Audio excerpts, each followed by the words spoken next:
कहानी की शुरुआत होती है आज से हजारों साल पहले, जब इजिप्ट के पिरामिड्स भी नहीं बने थे। उस समय खांडक नाम का एक देश था जहाँ के लोग एक राजा के हुक्म पर चलते थे। वो लोग खांडक देश को सदियों से दुनिया का सबसे शक्तिशाली देश बनाना चाहते थे। मगर जब ऑक्टोन नाम का राजा गद्दी पर बैठा तो सब कुछ बदल गया। वो अपनी फौज के जरिए लोगों पर जुल्म ढाता था और उसे अपने समय के सबसे क्रूर राजा के नाम से जाना जाता। असल में ऑक्टोन काले जादू का ज्ञानी था और अब उसका मकसद था सबैक नाम का एक ताज बनाना, जिसे हासिल करने के बाद उसे कोई नहीं हरा पाएगा। मगर इस ताज को बनाने के लिए उसे एडर्नियम नाम के एक पत्थर की जरूरत थी। ये जादुई शक्तियों वाला एक अनोखा पत्थर था जो सिर्फ खांडक देश में पाया जाता था। अब उसने अपनी ही प्रजा के लोगों को जबरदस्ती एडर्नियम की खुदाई के काम पर लगा दिया। जब भी किसी गुलाम को पत्थर का कोई हिस्सा मिलता तो वो तुरंत दौड़कर उसे वॉचमैन के हवाले कर देता और बदले में अपना इनाम पा लेता। मगर कभी कभी रास्ते में ही बाकी गुलाम पत्थर छीनने के लिए उस गुलाम पर टूट पड़ते। अब हम जाओ नाम के गुलाम को देखते हैं जिसका पत्थर सभी छीनने की कोशिश कर रहे थे।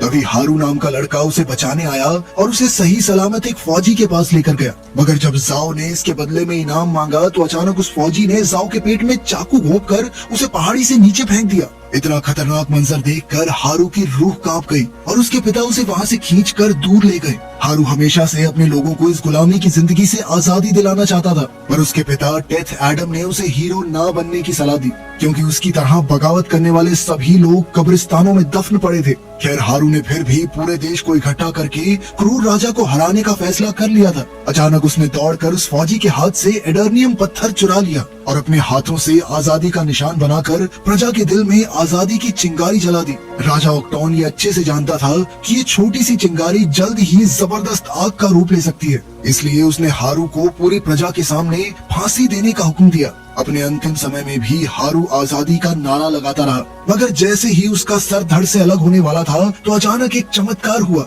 असल में धरती के जादुई रक्षकों ने उसे धरती पर शांति लाने के लिए चुना था, इसलिए उन्होंने हारू को प्राचीन देवताओं की शक्तियां देकर उसे बेहद ताकतवर बना दिया। मगर तब तक ऑक्टोन सबैक ताज बना चुका था। इधर जब हारू शक्तियां हासिल करके ऑक्टोन के महल में उसे ललकारने पहुंचा तो ऑक्टोन ने अपने ताज की वहशी शक्तियों को उजागर कर दिया। इसके बाद उन दोनों में घमासान युद्ध हुआ जिसमें पूरा महल तबाह हो गया। खैर, अंत में जीत हारू की हुई, लेकिन ऑक्टोन ने सबैक ताज को छुपा दिया ताकि ये किसी इंसान के हाथ न लगे। उस दिन के बाद किसी ने हारू को दोबारा नहीं देखा, मगर एक प्राचीन कथा के मुताबिक जब खांडक के लोग त्राही त्राही कर रहे होंगे तो वो लौटेगा और लोगों को एक बार फिर से आजादी दिलवाएगा। फिर हम आज के समय की खांडक देश को देखते हैं, जहाँ पर इंटर गैंग नाम के विदेशी आतंकवादियों ने कब्जा कर लिया था। लोगों को शहर से निकलने के लिए भी सरहद पर तैनात गार्ड्स को अपने कागज दिखाने पड़ते थे। एक दिन एक वैन के ट्रंक की तलाशी होने वाली थी तो इसी दौरान 14 साल के लड़के एमोन ने अपने स्केटबोर्ड पर चुपके से सरहद पार करने की कोशिश की, लेकिन जल्द ही एक गार्ड ने उसे पकड़ लिया। गार्ड ने उसे तलाशी लेने के लिए लाइन में जाने को कहा, पर एमोन ने उसे बुरा भला कह दिया। खैर, फिर उस गार्ड ने करीम नाम के आदमी को वैन लेकर निकलने को कहा। इसके बाद उसने अपनी कलाई देखी तो एड्रियाना नाम की एक भगौड़ी की तस्वीर सामने आई। तभी हम देखते हैं कि एड्रियाना इस वैन में छुपी हुई थी और एमोन गाड़ी की खिड़की के साथ साथ चल रहा था। असल में एमोन एड्रियाना का ही बेटा था और वो अपनी माँ के साथ सबैक ताज ढूंढने के मिशन पर जाना चाहता था, लेकिन उसकी माँ ने उसे जैसे तैसे समझाकर वापस घर भेज दिया। इसके बाद वो सब नक्शे के हिसाब से एक पहाड़ तक पहुँचे। कहा जाता था कि सबैक ताज वहीं छुपा हुआ है। तब एड्रियाना ने अपनी दादी का दिया एक पेंडेंट देखा जो एडर्नियम पत्थर से ही बना था।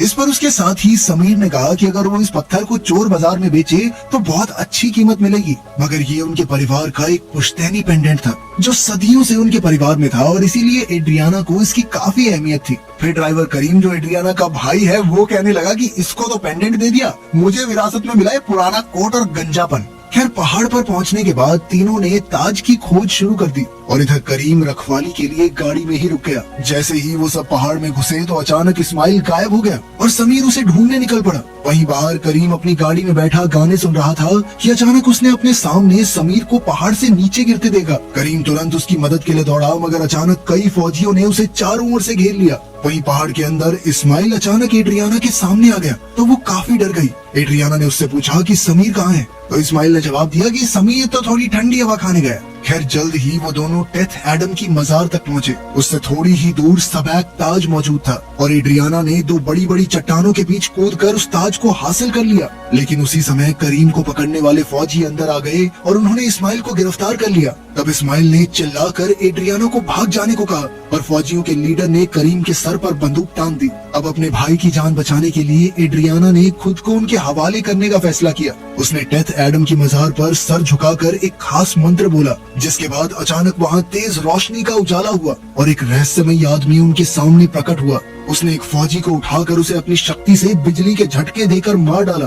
उसी समय बाकी फौजियों ने उस पर गोलियों से हमला कर दिया और एड्रियाना इसी मौके का फायदा उठाकर करीम के साथ भाग निकली। उधर फौजी अपनी बंदूकों से उस रहस्यमय योद्धा का कुछ नहीं बिगाड़ पाए। फिर इस योद्धा ने अपनी हाइपर स्पीड शक्ति से इन फौजियों के छक्के छुड़ा दिए। इसी दौरान एड्रियाना ताज लेकर जा रही थी तो उसके सर पर बहुत बड़ा पत्थर गिरने वाला था कि ऐन वक्त पर इस योद्धा ने उसकी जान बचा ली। इस योद्धा का नाम था ब्लैक एडम, जो हजारों साल से इस पहाड़ में कैद था। अब इतने अरसे के बाद जब इस पहाड़ से वो बाहर निकला तो नए दुश्मनों से उसका सामना हुआ। वो हेलीकॉप्टर से उस पर हमला करने आए, मगर ब्लैक एडम ने कभी सोचा भी नहीं था कि इंसान तरक्की करके इतने आगे पहुंच जाएंगे। वहीं दूसरी ओर एड्रियाना और करीम वापस वैन में पहुंचे और फटाफट वहां से निकल पड़े। एड्रियाना ने उसे बताया कि उसने ताज हासिल करके अपना मिशन पूरा कर लिया है। अब उनसे कुछ ही दूर भयंकर युद्ध शुरू हो चुका था। अब ब्लैक एडम ने 2 हेलीकॉप्टर्स को आपस में टकराकर भीषण आग लगा दी थी। कुछ ही पलों में फौजियों से भरी सैकड़ों गाड़ियां वहां पहुंची तो ब्लैक एडम ने एक ही जगह पर खड़े होकर अपनी शक्तियों से उनका खात्मा कर दिया। आखिरकार अपने आसपास सब कुछ तबाह करने के बाद ब्लैक एडम एड्रियाना की वैन के सामने पहुंचा, पर तभी एक आखिरी फौजी ने उस पर बॉम्ब फेंक दिया। मगर इतना जबरदस्त बम धमाका भी ब्लैक एडम का कुछ नहीं बिगाड़ पाया। आखिरकार ब्लैक एडम ने उस आखिरी फौजी को भी मार गिराया और थोड़ी जख्मी हालत में वहाँ से चला गया। अब करीम ने चैन की सांस ली क्योंकि उसे लगा कि चलो गया पहलवान। मगर उसी पल अचानक ब्लैक एडम अपने जख्मों के कारण वापस धरती पर आ गिरा। उधर इस्माइल अब भी पहाड़ में ही था और तब उसे अपने आतंकवादी ग्रुप के मेंबर का फोन आया। असल में इस्माइल अंडरकवर एजेंट बनकर एड्रियाना के जरिए ताज हासिल करने आया था, मगर इस बार उसका मिशन नाकामयाब रहा। अब उसे एड्रियाना का पीछा करके उससे वो ताज छीनना होगा। वहीं दूसरी ओर जब हॉकमैन नाम के आदमी को ब्लैक एडम के फिर से जिंदा होने की खबर मिली तो उसने अपनी सुपर हीरोज की टीम को तुरंत काम पर लगने का हुक्म दिया। इस टीम में साइक्लोन नाम की लड़की थी जिसके पास हवा को काबू करने की ताकत थी। दूसरा था एडम स्मैशर नाम का लड़का जिसके पास अपने शरीर का आकार बदलने की शक्ति थी। इसके अलावा टीम का सबसे ताकतवर आदमी था डॉक्टर फेट। खैर अब वो तीनों हॉकमैन के बुलावे पर यूएसए में उसके बंगलों में पहुंचे। जल्द ही उन्हें पता चला कि वो एक इंटरनेशनल मिशन के लिए जाने वाले हैं। हॉकमैन चाहता था कि वो सब खांडक जाकर ब्लैक एडम नाम के एक सुपर ह्यूमन को पकड़कर उसके सामने लाएं। इनकी टीम का नाम था जस्टिस सोसाइटी और जल्द ही वो सब एक सुपर शिप में बैठकर निकल पड़े। हॉकमैन ने बताया कि इस शिप को तबाह नहीं किया जा सकता क्योंकि इसका बाहरी हिस्सा एक खास मेटल से बना है। खैर कुछ घंटों बाद जब ब्लैक एडम की आंख खुली तो वो एमन के कमरे में था। उसने बिस्तर से उठकर अपनी ताकत से अपनी सारी चोटें ठीक कर ली। तब उसे पता चला कि उसे पहाड़ में कैद हुए 5000 साल गुजर चुके थे। वहीं लिविंग रूम में एड्रियाना उस कीमती ताज पर रिसर्च कर रही थी। तभी उसे ताज के अंदर की तरफ कुछ शब्द लिखे हुए दिखाई दिए। उस पर लिखा था कि जिंदगी ही मौत का जरिया है। वहीं आमोन ने अपने कमरे में ब्लैक एडम को बताया कि जब से तुम गायब हुए थे तो खांडक शहर पर दूसरे देशों ने कब्जा कर लिया और यहाँ के लोगों को गुलाम बना लिया। लेकिन खांडक के लोगों ने ब्लैक एडम की मूर्ति बनाई क्योंकि उन्हें पूरा यकीन था कि एक न एक दिन ब्लैक एडम उन्हें बचाने के लिए जरूर लौटेगा। मगर ये सब सुनकर ब्लैक एडम ने कहा कि मैं कोई हीरो नहीं हूँ और अचानक दीवार तोड़ते हुए वहाँ से निकल गया। अब ब्लैक एडम एक नई दुनिया की खोज में निकल पड़ा तो पीछे से आमोन ने अपने कमरे में मौजूद खुफिया रास्ते से उसका पीछा किया ताकि उसकी माँ को पता न चले। वहीं दूसरी ओर जस्टिस सोसाइटी की शिप खांडक में पहुंचने ही वाली थी तो डॉक्टर फेट ने पूरी टीम को प्लान समझाया। उन्होंने कहा कि अगर उन्हें ब्लैक एडम को पकड़ना है तो उसके मुंह से शज़ैम बुलवाना होगा। ऐसा करते ही ब्लैक एडम की सारी शक्तियाँ खत्म हो जाएंगी और उसे पकड़ने में कोई परेशानी नहीं होगी। उधर एमोन ने भागते हुए एक फौजी का रेडियो चुरा लिया और बाकी फौजियों को ये मैसेज भेजा कि खांडक का चैंपियन वापस लौट आया है। अभी फौजियों ने उसका पीछा किया पर वो अपने स्केटबोर्ड पर भाग निकला और उसने अपने हाथों से एक ट्रायंगल बनाकर ब्लैक एडम को सिग्नल भेजने की कोशिश की। लेकिन कुछ ही पलों में फौजियों ने एमोन को गिरफ्तार कर लिया और उसकी माँ उसे बचाने आई। एड्रियाना ने जैसे तैसे गार्ड्स को समझाकर एमोन को छुड़ा लिया पर जल्द ही फौजियों को पता चल गया कि वो भी एक वांटेड क्रिमिनल है तो उसने तुरंत भागने की कोशिश की और तभी ब्लैक एडम उन्हें फौजियों से बचाने आ पहुंचा। अचानक एक गार्ड ने उसके सर पर लोहे के सरिये से वार किया तो ब्लैक एडम ने उसे उठाकर हवा में बहुत दूर फेंक दिया। जल्द ही फौजियों ने उस पर गोलियां चला दी तो चैंपियन ने उन्हें भी एक एक करके खत्म कर दिया। जैसे ही वो दो दुश्मनों को लेकर हवा में उड़ा तो उसी पल जस्टिस सोसाइटी की शिप उसके सामने आ गई। ब्लैक एडम ने उन फौजियों को आसमान से नीचे फेंक दिया तो हॉकमैन उनकी जान बचाने के लिए शिप से कूद गया। बीच हवा में उसने अपना हॉकमैन सूट एक्टिवेट किया और दोनों फौजियों को लेकर सही सलामत जमीन पर लैंड हो गया। मगर इतनी बहादुरी दिखाने का कोई फायदा नहीं हुआ, क्योंकि जल्द ही ब्लैक एडम ने उन फौजियों पर बिजली गिराकर उन्हें खत्म कर दिया। खैर कुछ ही पलों में डॉक्टर फेट वहाँ आया और उसने ब्लैक एडम को खुद को उनके हवाले करने को कहा। पर ब्लैक एडम ने कहा कि मरने से पहले वो एक गुलाम हुआ करता था और अब उसने एक भगवान के रूप में जन्म लिया है और अब वो किसी के सामने झुकेगा नहीं साला। खैर डॉक्टर फेट ने उस पर हमला किया और एडम का ध्यान भटकाने के लिए अपने दिमाग से चारों तरफ 5000 साल पुराने शहर का भ्रम पैदा किया। ब्लैक एडम अपना शहर देखकर हक्का बक्का रह गया और उसी पल हॉकमैन ने मौका देखकर उस पर जबरदस्त वार किया।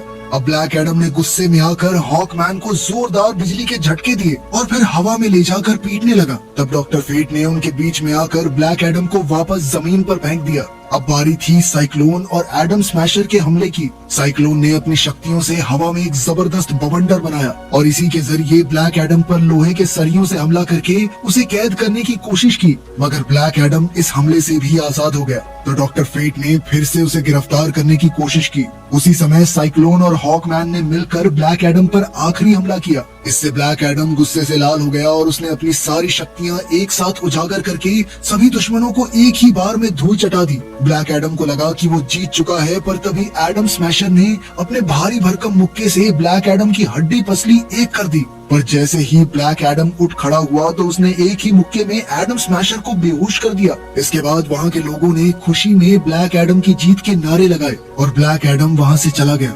अब डॉक्टर फेट ने अपनी टीम से कहा कि कोई भी ब्लैक एडम का पीछा नहीं करेगा, क्योंकि वो जानता था कि उनमें से किसी के अंदर ब्लैक एडम को हराने की ताकत नहीं है। फिर डॉक्टर फेट अपनी टीम के साथ एड्रियाना के पास पहुंचा, क्योंकि उसने एक सपने में देखा था कि सैबक का ताज एड्रियाना के पास है। मगर एड्रियाना कहने लगी कि मेरे पास कोई ताज नहीं है। उधर हम देखते हैं कि जस्टिस सोसाइटी की टीम और ब्लैक एडम के युद्ध के दौरान एमॉन ताज को अपने बैग में डालकर भाग गया था। अब एड्रियाना ने हीरोज की टीम के साथ महल जाने का फैसला किया, जहां ब्लैक एडम रहता था। प्राचीन कथा के मुताबिक 5000 साल पहले ब्लैक एडम इसी महल में अपने लोगों को आजाद करवाने गया था। मगर जस्टिस सोसाइटी के मेंबर्स ने कहा कि वो वहाँ आजादी दिलाने नहीं बल्कि बदला लेने गया था। तो ब्लैक एडम के भयानक गुस्से की वजह से उसकी शक्तियाँ उसके काबू से बाहर हो गई और पूरा महल तबाह हो गया। इसके बाद धरती के जादुई रक्षकों ने कहा कि वो अपनी शक्तियाँ इस्तेमाल करने के लायक नहीं है, इसलिए उसे एक मजार में कैद कर दिया गया और आखिरकार 5000 साल बाद एड्रियाना ने उसे फिर से आजाद किया। खैर अब एड्रियाना हीरोज की टीम के साथ ब्लैक एडम के सामने पहुंची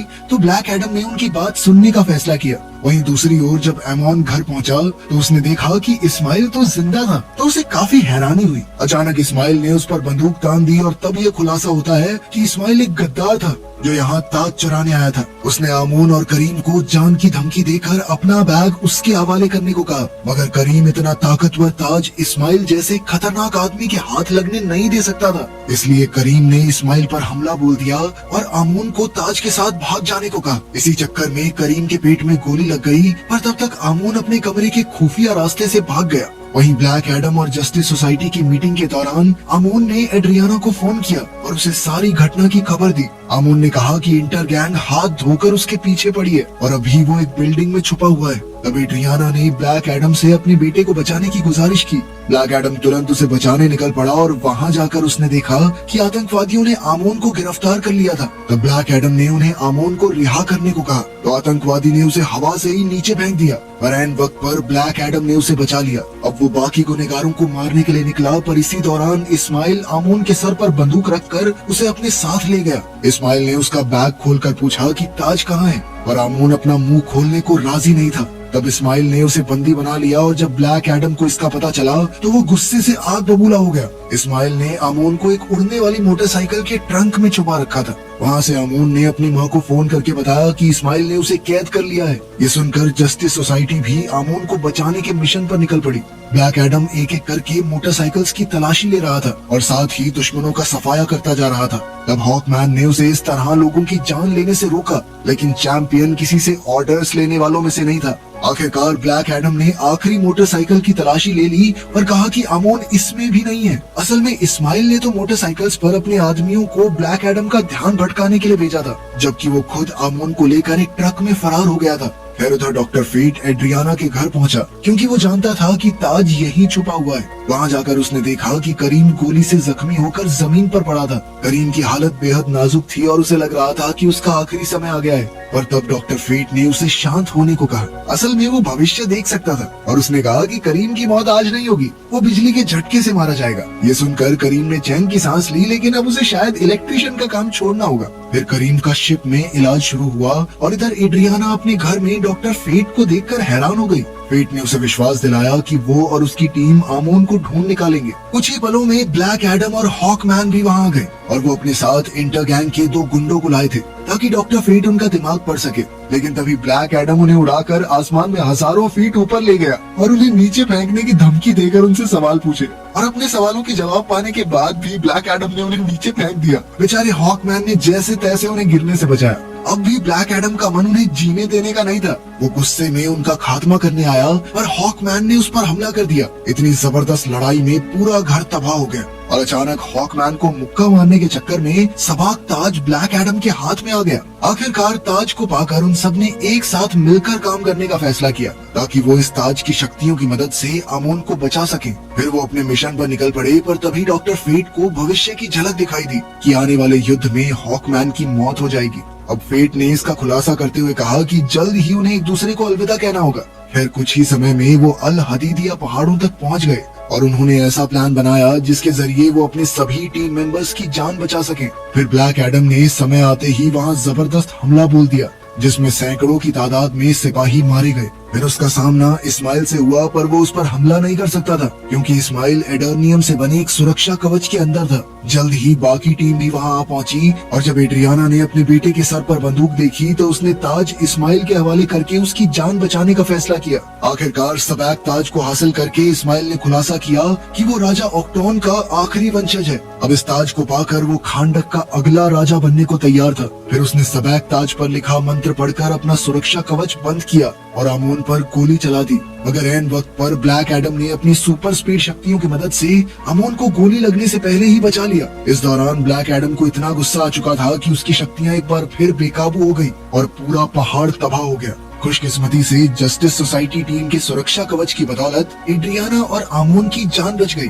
पर अब अमोन को जल्द से जल्द इलाज के लिए भेजना होगा। वहीं एडम स्मैशर को इस्माइल के जल चुके शरीर पर ताज मिला और वो उसे शिप में ले आया। इधर हॉकमैन ब्लैक एडम के पीछे गया और उसने देखा कि ब्लैक एडम महल के सामने अपने बेटे हारू की मूर्ति को देख रहा था। असल में धरती के जादुई रक्षकों ने दिव्य शक्तियां देने के लिए हारू को चुना था ताकि वो लोगों को आजादी दिला सके। पर जब हारू बार बार जीत रहा था तो राजा ऑक्टोन ने उसके माँ बाप को बंदी बना लिया। जब वो हारू के पिता को मौत के घाट उतारने वाले थे तो ऐन वक्त पर हारू ने अपनी सारी शक्तियां अपने पिता को देकर उनकी जान बचाई। मगर वो नहीं जानता था कि आज उसकी जिंदगी का आखिरी दिन होगा, क्योंकि अपनी शक्तियां अपने पिता को देने के बाद दूर से एक तीर अंदाज ने सीधा हारू के दिल पर निशाना लगाया, जिससे उसकी मौके पर ही मौत हो गई। ये देखकर उसके पिता टेथ एडम आग बबूला हो उठे। खैर अब ब्लैक एडम जानता था कि उसका बेटा उसके बार बार बेकाबू होने पर खुश तो नहीं होगा, तो ब्लैक एडम ने अपनी सारी शक्तियां छोड़ने का फैसला किया। इसका जिम्मा उसने हॉकमैन को सौंपा और उससे वादा लिया कि शक्तियां छोड़ने के बाद वो कभी शज़ाम शब्द ना बोल सके।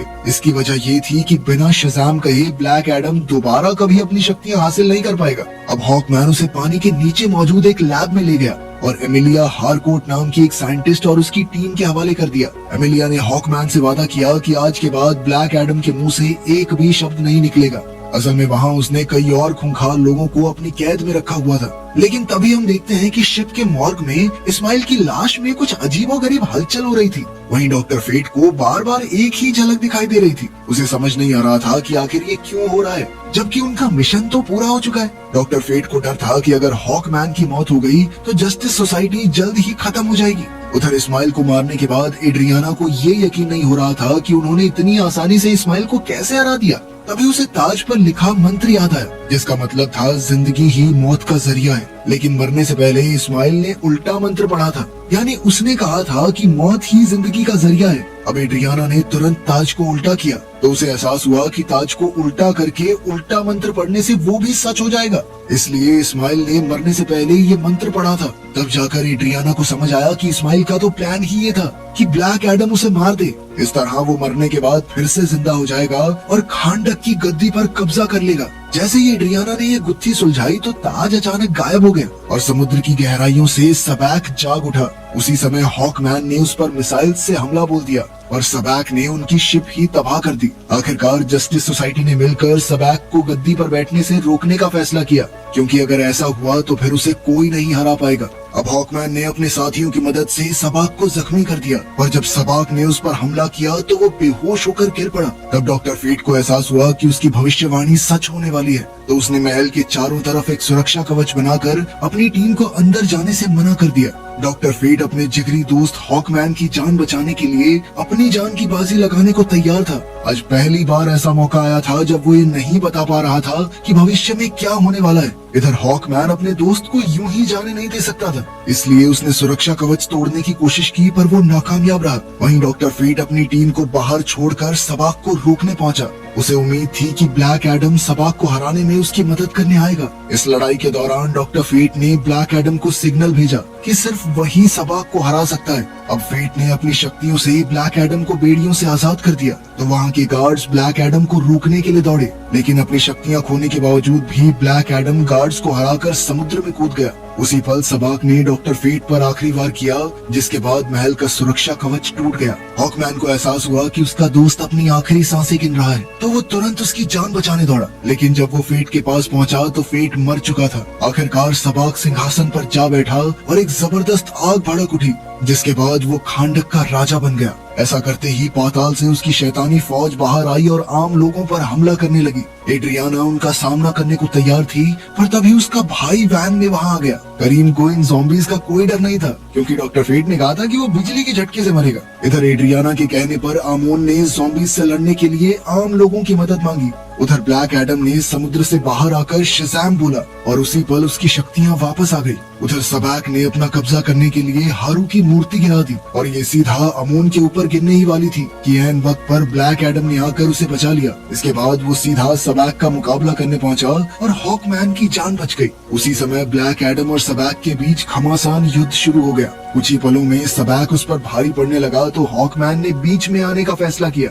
उसने सबैक पर हमला किया पर वो खुद ही जख्मी हो गया, जैसा कि डॉक्टर फेट ने भविष्य में देखा था। लेकिन सच तो ये था कि ये हॉकमैन का असली शरीर नहीं था। असल में हॉकमैन ने फेट के हेलमेट की मदद से अपने शरीर की कई कॉपीज बना ली थी और उन्होंने एक साथ सबैक पर हमला किया। इधर ब्लैक एडम ने अपनी जबरदस्त ताकत से सबैक के शरीर के 2 हिस्से कर दिए और उसी पल पाताल के सभी ज़ॉम्बीज़ गायब हो गए। ऐसा करते ही आम लोग जीत के नारे लगाकर खुशी से झूम उठे। आपसी मनमुटाव के बावजूद ब्लैक एडम और हॉकमैन ने दोस्ती का हाथ बढ़ाया। अंत में डॉक्टर फेट का हेलमेट अपना काम पूरा करने के बाद अपने आप ही गायब हो गया। फिर जस्टिस सोसाइटी ने ब्लैक एडम को पकड़ने का मिशन छोड़ दिया, क्योंकि उसने अब सबकी जान बचाई थी। आखिरकार पूरी टीम यूएस से लौट गई और इधर ब्लैक एडम खांडक के सिंहासन पर बैठा। वहाँ के लोगों ने उसे उनका राजा बनकर देश चलाने को कहा, मगर ब्लैक एडम ने एक ही पल में सिंहासन को